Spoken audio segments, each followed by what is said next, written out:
Wild Ride on a C-45. One day, back in the 1950s, I traveled from Orlando Air Force Base, Florida, to Maxwell Air Force Base, Alabama on a C-45. The C-45 was a tail dragger, and it was used in the Second World War. The civilian name was Beechcraft Model 18. It was introduced to the flying community in 1937.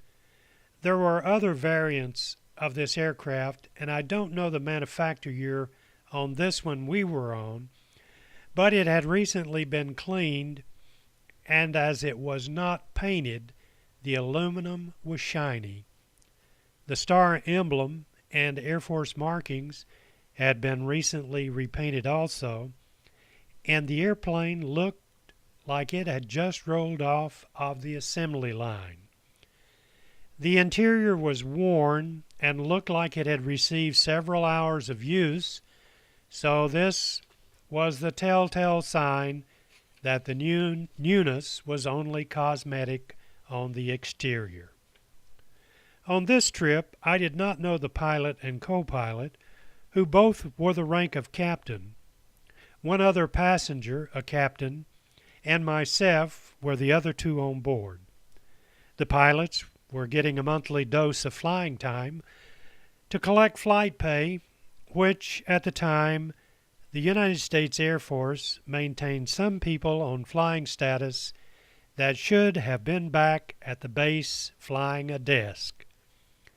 The two guys at the controls of this C-45 were not displaying an air of confidence, which was lowering my confidence considerably. The other captain and a captive passenger like myself had the same look of no confidence. Now, I'm not completely sure about this part, but I think they had some kind of jet flight training squadron at Maxwell Air Force Base during this period of time. Anyway, the air traffic this day was crowded, and our two pilots were busy jerking around looking for air traffic. I located a set of headphones hanging above my seat, and I put them on, hoping I would be hearing the same radio traffic as the pilots. Sure enough, I was plugged into the same radio traffic, and I glanced over at the other passenger, indicating he should put on the headphones hanging by his seat.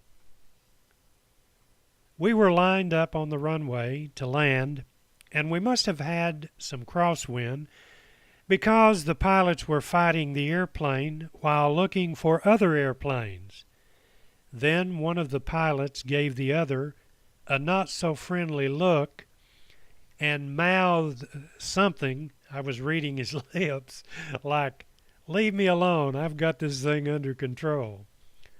At that instant, I saw an airplane cross in front of us, and the two pilots, the two part-time pilots, jumped like you see people do when something jumps out at you at a scary movie. Now I was just sitting in my captive seat, holding on for dear life. We bounced and bounced when the tires hit the pavement, and the fight was on to keep the C-45 on the runway. The aircraft finally came under ground control rather than air control, and I was thrilled to be safe on the ground.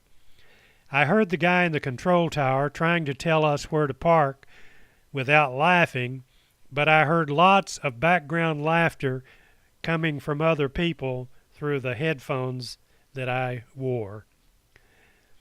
And the passenger captain looked at me and said, "That was interesting." I never did see the pilots leave the airplane, and I assumed they waited for the captain and I to be long gone before they deplaned. My attention turned to other things because I was about to see, up close and personal, one of the most forgotten airplanes the Air Force ever used. Sitting on the tarmac was a C-133 Cargo Master.